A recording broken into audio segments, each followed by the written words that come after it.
What's going on, Giants fans? Welcome back for another episode of G Nation. Today I want to talk to you guys about the free agency signing of Danny Shelton. Former first round pick, 12th overall pick, 2015, drafted by the Cleveland Browns. Was ended up traded to the New England Patriots and last year played for the Detroit Lions.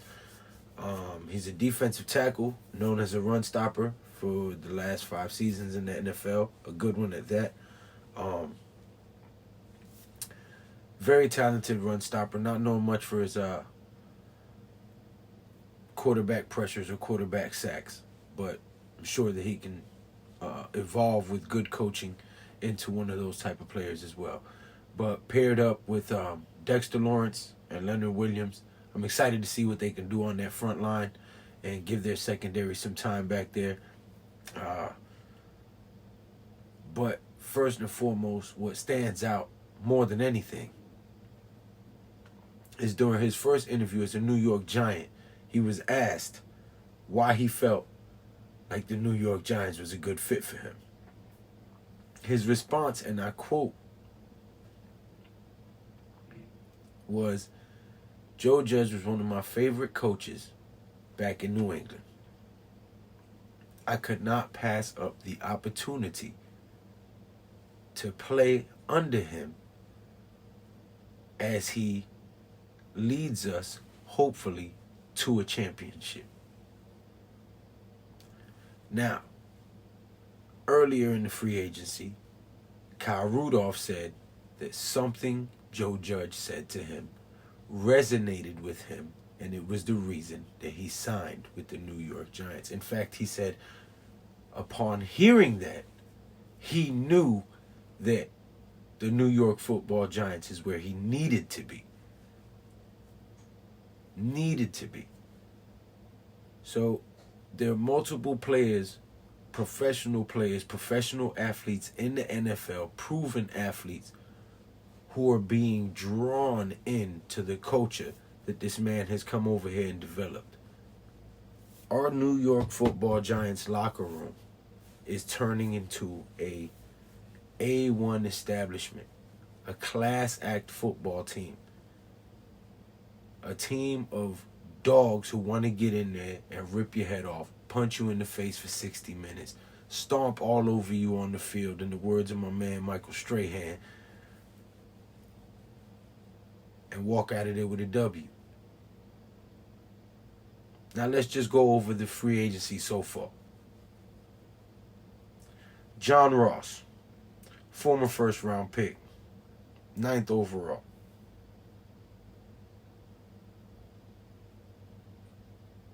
Danny Shelton, former first round pick, 12th overall.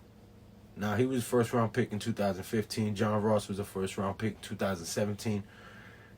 And Adoree Jackson was the 18th overall pick in 2017. That's 3 first round picks in the free agency.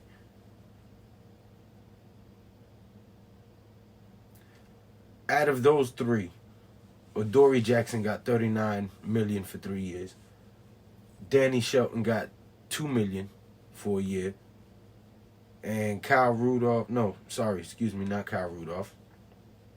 John Ross got a little over $2 million, I believe, $3 million. Now, these are former first-round picks from just 3-4 years ago. That tells you that these guys are buying in. These guys are all in with what Joe Judge is bringing here, with the culture that's being created here. Now, this team that hasn't won a playoff game in 9 years is about to turn this whole around this season. Now, I wouldn't be upset if we traded up for Penny Sewell. If he fell, say maybe 8-9. If he falls to us in number 8, number 9, I wouldn't have a problem moving up 2 spots from 11 to 9. Just so Dallas wouldn't get him. But I want to be greedy. I also want Slater. So I'd be willing to maybe trade some draft capital from next year and a couple of the later rounds from this year to try to get Slater as well. But that's just me. That's just me being a dreamer. But regardless of that, you've got to be overwhelmingly pleased with what Joe Judge has done with this team. I give Gettleman some credit, but most of it goes to Joe Judge. The man has come down here and turned this team that was losing consistently into a scrappy, fighting team that you want to watch. It's an underdog team that you want to root for because they're turning it around. And don't be surprised if we make a playoff run, a deep playoff run this season. As far as John Mara coming out and saying he thinks that Daniel Jones can take us to a Super Bowl if the right pieces are around him, I don't doubt it. If you give a talented quarterback who's mobile, who can read, who can make all the throws, who can read the field, the right pieces around him, and some time to make his reads, of course he can get you to a Super Bowl. Now, is he an Eli Manning? I don't know. Does he have the potential to be? Maybe. To me, there's only one Eli. Just like he was only a Giant, there's only one Eli. But if you like what you saw, subscribe, share, maybe give me a like.